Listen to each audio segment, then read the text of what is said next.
Rayos X convencionales. Los rayos X son radiaciones electromagnéticas cuya longitud de onda va desde los 10 nanómetros hasta los 0.01 nanómetros. Cuando sea menor la longitud de onda de los rayos X, mayor es su energía y por lo tanto su poder de penetración. Los rayos X se producen cuando un haz de electrones, llamado electrones proyectil, es expuesto a un campo eléctrico generado por un voltaje en el orden de los kilovolts, acelerándolos y orientándolos a chocar contra el blanco del tubo de rayos X. Estos pueden ser de wolframio, molibdeno, tuxteno o rodio-paladio. Los electrones proyectil interaccionan con los electrones orbitales o el núcleo del blanco por tres mecanismos diferentes que dan lugar a tres emisiones energéticas diferentes. Una de ellas es la radiación infrarroja, la cual se produce de dos formas. La primera es por la conversión de la energía cinética de los electrones proyectil a calor. La segunda es por la interacción de los electrones proyectil con los electrones del orbital más externo del blanco, pero sin lograr ionizarlos, lo que produce la emisión de energía infrarroja por la desexcitación del electrón orbital. Otra es la radiación característica, que se emite cuando un electrón proyectil arranca un electrón del orbital más próximo al núcleo, lo que desestabiliza la molécula y obliga a un electrón de un orbital más lejano a cubrir ese lugar, liberando la radiación característica en forma de fotón de rayos X. Se le llama característica porque cada material irradia una cantidad de energía diferente. Por último, la radiación por frenado. Esta es la más usada para generar rayos X. Se produce cuando se genera una fuerza electrostática entre un electrón proyectil y el núcleo del átomo del material blanco. Esta fuerza desacelera el electrón proyectil y lo desvía, perdiendo su energía cinética y emitiéndola en forma de fotón de rayos X. Principio de funcionamiento. La radiografía convencional o radiografía simple utiliza la emisión de fotones de radiación, en el caso de rayos X, y de su interacción con los materiales del organismo humano para generar imágenes. Se coloca a un paciente de tal manera que la parte del cuerpo que se va a examinar se encuentre entre una fuente y un detector de rayos X. Cuando se enciende la máquina, los rayos X viajan a través del cuerpo y son absorbidos en diferentes cantidades por diferentes tejidos, dependiendo de la densidad radiológica de los tejidos por los que pasan. La densidad radiológica se determina tanto por la densidad como por el número atómico de los materiales usados para las imágenes. Cuanto más denso es el tejido, más blanca es la imagen. La gama de densidades de más a menos densa está representada por el metal, blanco o radiópaco, el periósteo, menos blanco, el músculo y el líquido, gris, el tejido adiposo, gris oscuro, y el aire o el gas, negro o radiolúcido. La radiografía es el método de formación de imágenes que está disponible con mayor facilidad.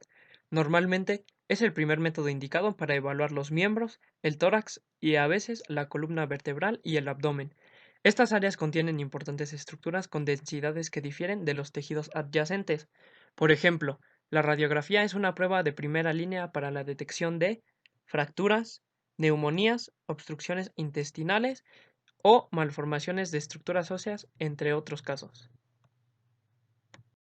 Cuando la densidad de los tejidos adyacentes es similar, a menudo se agrega un agente de contraste radiópaco a un tejido o estructura para diferenciarlo de su entorno.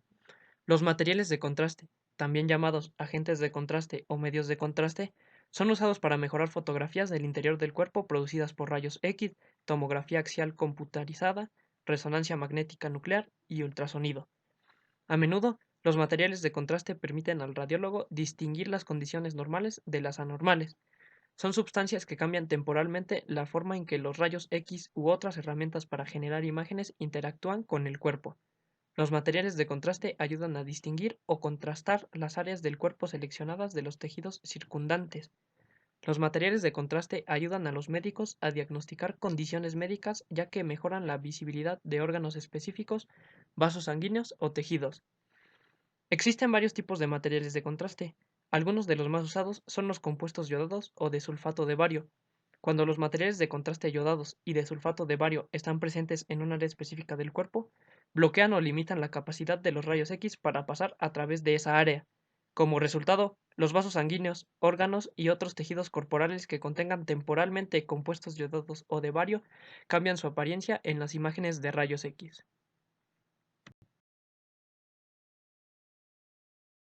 Bueno, yo les hablaré de lo que es el personal de rayos X. Al personal de rayos X lo componen los médicos, enfermeros, técnicos superiores en rayos X, auxiliares de enfermería, administrativos e ingenieros biomédicos. Más adelante les daré una pequeña explicación de lo que hace cada uno de estos en lo que respecta al área de rayos X. Médicos. Estos tienen una gran importancia, ya que todos los médicos son los que revisan pacientes, obtienen historias médicas, diagnostican enfermedades y prescriben y tratan lesiones o enfermedades. Cuando el médico correlaciona su imagen médica con otras pruebas y exámenes, recomienda pruebas o tratamientos adicionales y habla con el médico que lo mandó a hacerse el examen, es decir, los doctores que mandan a los pacientes al departamento clínica de rayos X para hacerse dichos exámenes.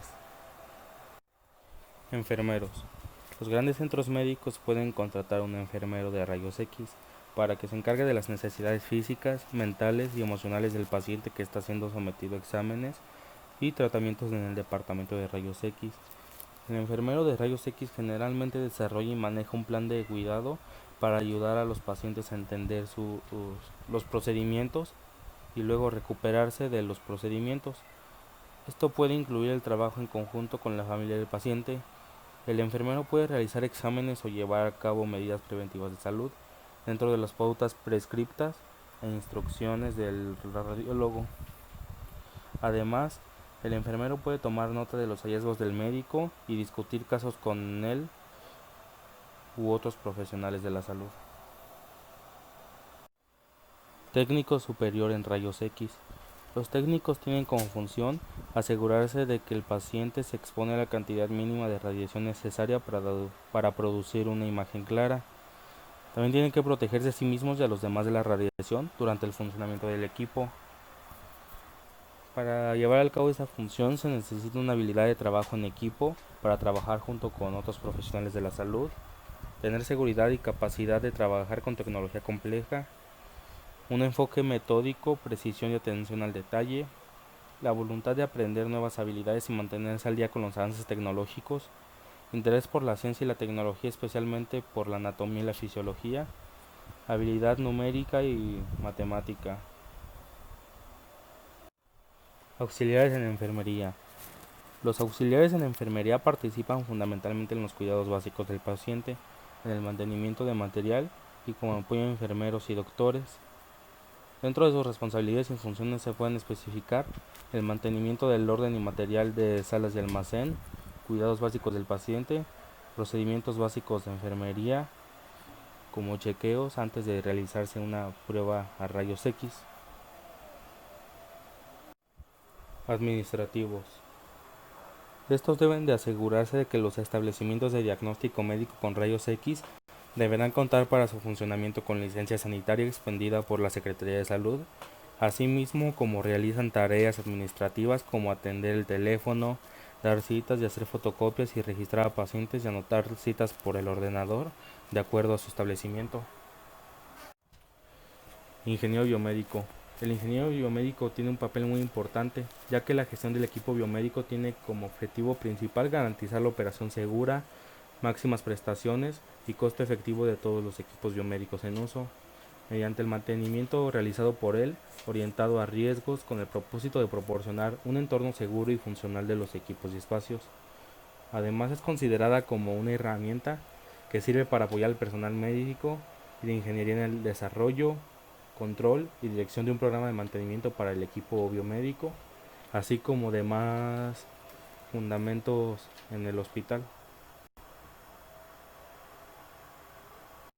Ahora bien, ¿cómo es la infraestructura en rayos X?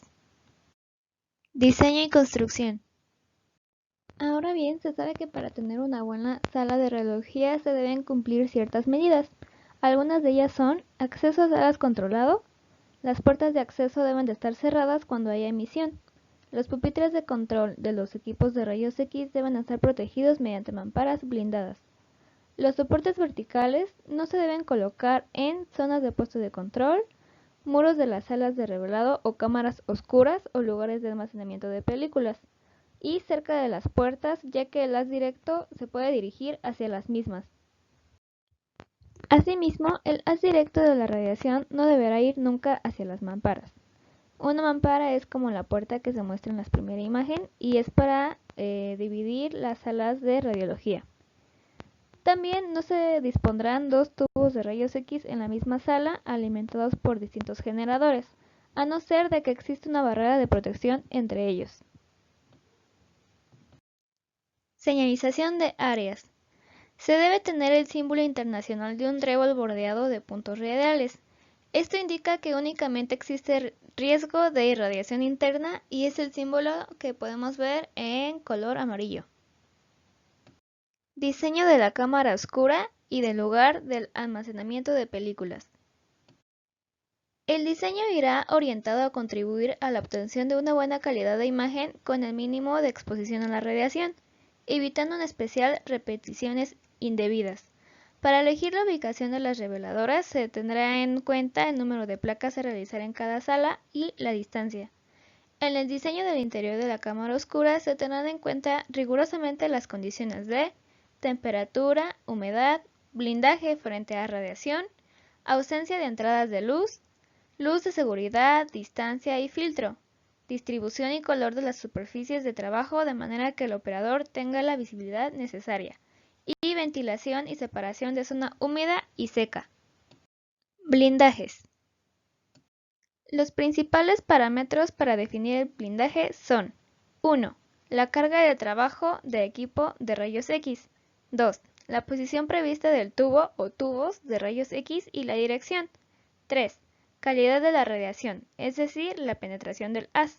4. Tipo de radiación, ya sea radiación directa, residual, dispersa o de fuga.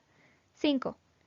La presencia simultánea de radiaciones ionizantes que provengan de otras fuentes. 6. La clasificación de las áreas circundantes. 7. La característica de los muros. En cuestión de los materiales para brindar la sala, es habitual utilizar planchas de plomo, dado que en general el espesor necesario se halla en torno a los 2 milímetros de este material, con lo cual el peso no es tan grande para que llegue a producir una deformación de las planchas verticales. En muchos casos, las propias paredes de la instalación pueden ofrecer un blindaje significativo o incluso sustituir la función del plomo. Este sería el caso de algunos muros de hormigón o de ladrillo macizo. En las paredes de ladrillo hueco o en los suelos y techos de forjado con bovedilla es preciso prestar atención a que los espesores considerados sean los reales, es decir, que no incluyan huecos. Y si el muro no es homogéneo, se debe de tomar consideración en las zonas más desfavorables. En cuanto a la construcción, los blindajes de las salas de radiodiagnóstico se deberán construir de modo que no se debilite la protección a causa de las juntas, conductos, tuberías, etc. que pasan a través de las barreras o diferentes elementos de servicio empotrados. Las puertas y ventanas de observación requieren una consideración especial para asegurar una protección adecuada sin perjuicio de la eficiencia operacional. Las juntas entre las planchas de plomo deberán ser construidas de modo que las superficies estén en contacto y con un solapamiento de menos 1 centímetro o 2 veces el espesor de la plancha. Las barreras protectoras construidas con bloques sólidos o ladrillos no deberán tener huecos. Aberturas en barreras protectoras.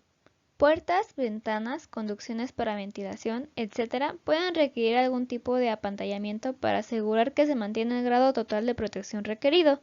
Siempre que sea posible, la abertura deberá estar localizada en una barrera secundaria, en la que los espesores de blindaje requeridos son menores.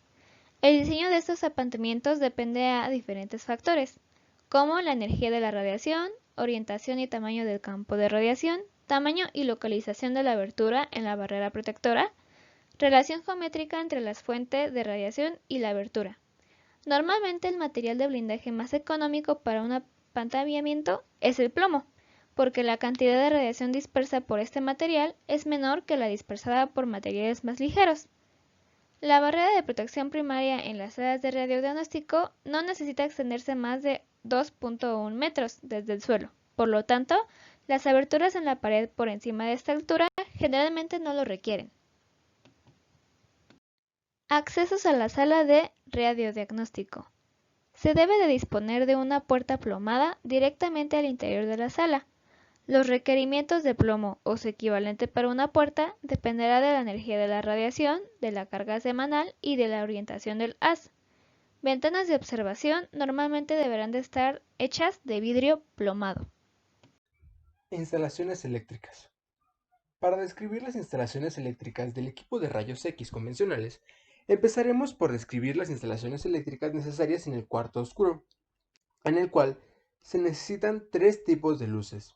La primera sería luz blanca general, el cual es un tubo incandescente de 40 watts en el techo, gobernado por un interruptor en el interior del cuarto a 1.8 metros del suelo.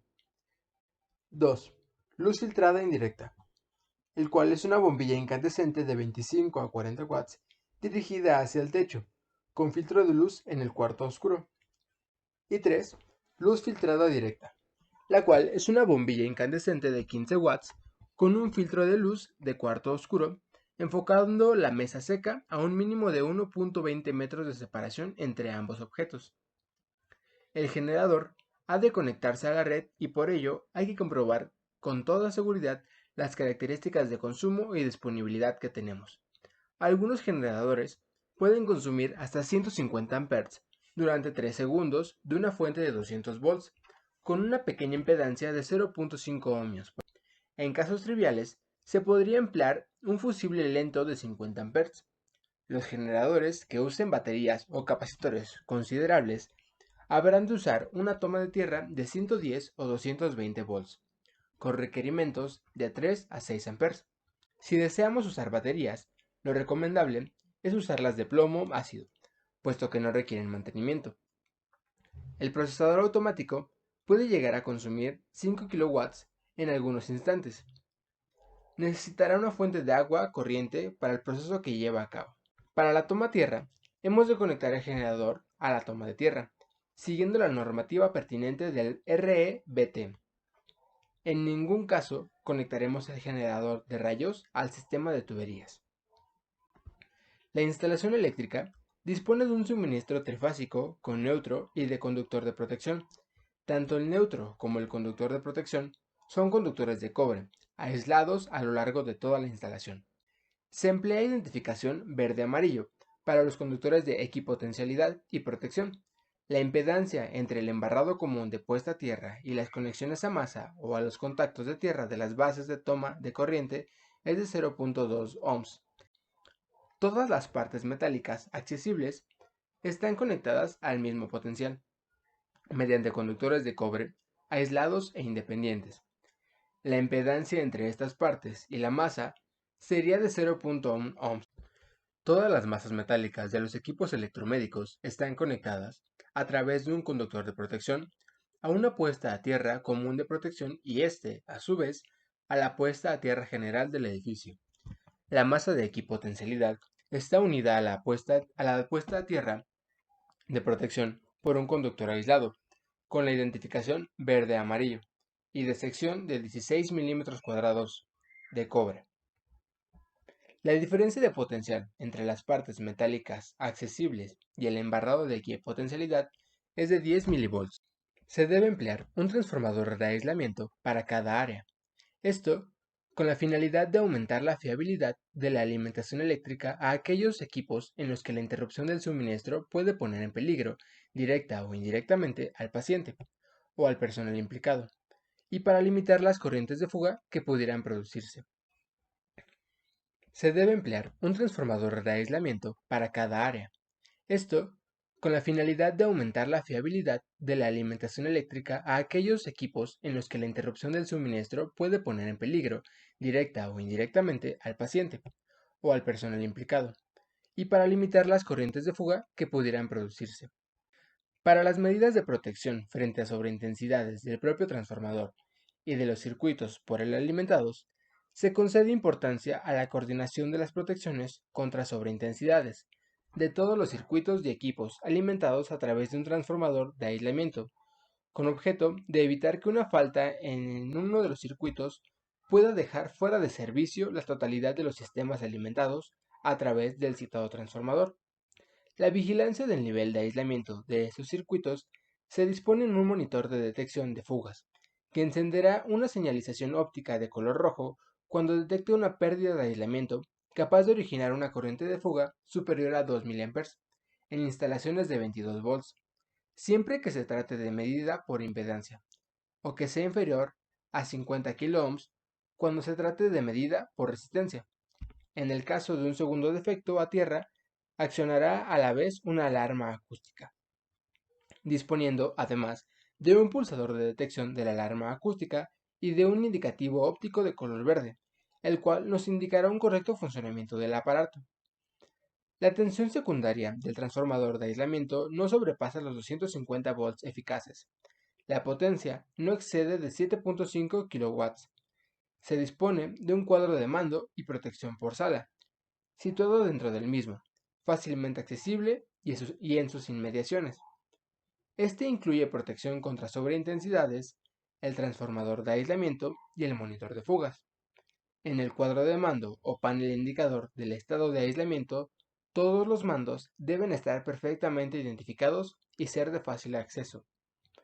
El cuadro de alarma del monitor de fugas deberá estar en el interior de la sala y ser fácilmente visible y accesible, con posibilidad de fácil sustitución de sus elementos. Empleamos dispositivos de protección diferencial de alta sensibilidad, no mayor de 30 mA, para la protección individual de los equipos que no están alimentados a través de un transformador de aislamiento, aunque el empleo de estos no exime de la necesidad de puesto a tierra. Se dispone de las correspondientes protecciones contra sobreintensidades. Los dispositivos alimentados a través de un transformador de aislamiento no se protegen con diferenciales en el primario ni en el secundario del transformador. Las pequeñas tensiones de seguridad no exceden 24 volts en corriente alterna y 50 volts en corriente continua. Por último, el suministro se hace a través de un transformador de seguridad o de otros sistemas con aislamiento equivalente. Vamos a hablar del sistema digital de imagen de los rayos X. Los rayos X afectan una emulsión fotográfica del mismo modo que lo hace la luz. La absorción de rayos X por una sustancia depende de su densidad y masa atómica. Cuanto menor sea la masa atómica del material, más transparentes serán los rayos X de una longitud de onda determinada. Cuando se irradia el cuerpo humano con rayos X, los huesos compuestos de elementos con mayor masa atómica que los tejidos circundantes absorben la radiación con más eficacia, por lo que producen sombras más oscuras sobre una placa fotográfica. Los rayos X son disparados del tubo de rayos hacia una placa y se atenuan a medida que pasan a través del cuerpo de la persona. En la medida que se interponen diferentes estructuras entre la placa y el tubo de rayos, los rayos X logran impactar menos en la placa, formando así una imagen radioopaca. De manera contraria, si la estructura interpuesta deja pasar más rayos X, se formará una imagen radiolúcida. La pantalla de refuerzo es inseparable de la película radiográfica, de tal manera que a todo el conjunto se llama siempre combinación película-pantalla. La sensibilidad de la película a la exposición directa de los fotones de rayos X es baja, menos del 5% de los fotones de rayos X que llegan a las películas interactúan con ella y colaboran en la formación de la imagen. Las pantallas de refuerzo capturan los fotones de rayos X y los convierten en fotones de luz visible. Transmiten esa luz a la película, aprovechando una de las propiedades de los rayos X, que es la de producir fluorescencia en ciertas sustancias. La fluorescencia es la capacidad que tienen ciertos compuestos llamados fósforos de emitir instantáneamente luz cuando inciden sobre ellos rayos X. De esta manera se coincide en radiar menos al paciente. Las pantallas de refuerzo deben de tener un perfecto contacto con la película en el interior del chasis, que será hermético a la luz para que las puntas de luz producidas por la pantalla se registren de modo idéntico en toda la película. La película radiográfica tiene en general dos emulsiones, son granos de halogenuros y ioduros de plata, envueltos en una especie de gelatina que recubren las dos caras de la base de la película. Generalmente suele haber dos pantallas de refuerzo, una anterior y otra posterior a la película radiográfica, de tal manera que la fijación de los fotones de luz producidos por las pantallas en la película se considera un efecto fotográfico.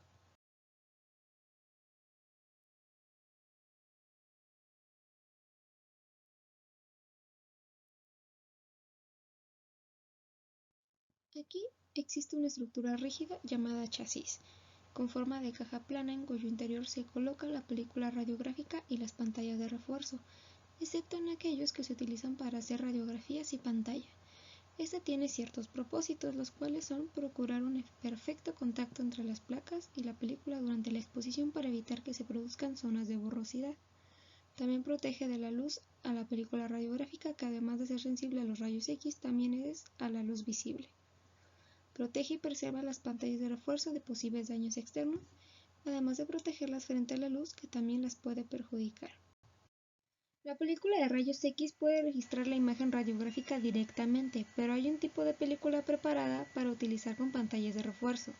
Esta es muy sensible a la luz emitida por los cristales de las pantallas. Cuando se expone una película directamente a la radiación X, necesitamos por lo menos 15 veces más de exposición.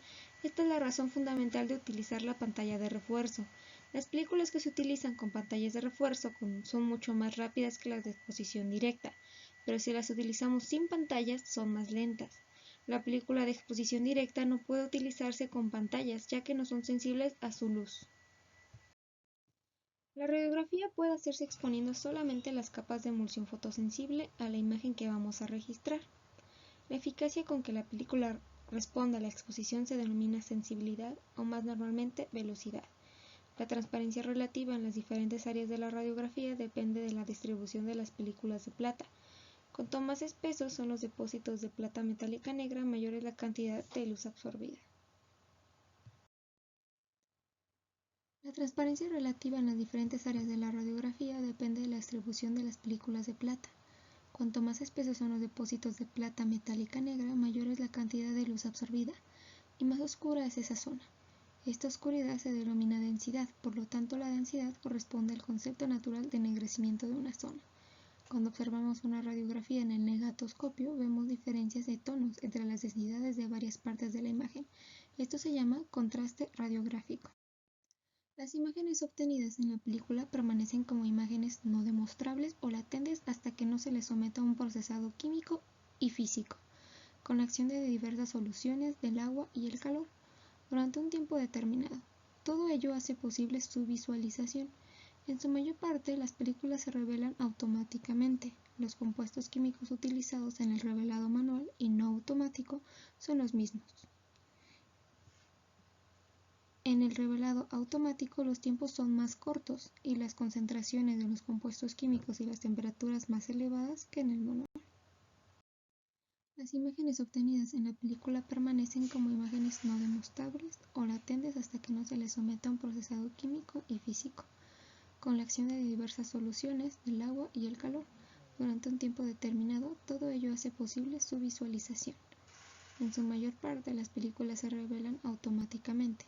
Los compuestos químicos utilizados en el revelado manual y automático son los mismos.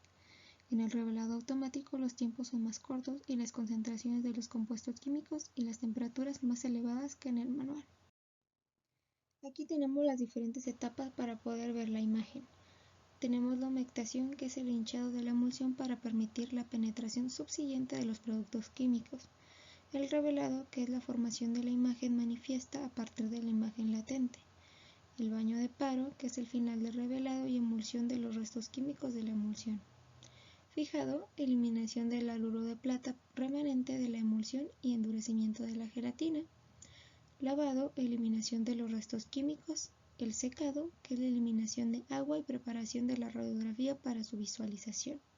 Todo esto es una secuencia en el revelado de la radiografía, donde tenemos la diferencia de tiempos que se lleva en el manual y en el automático.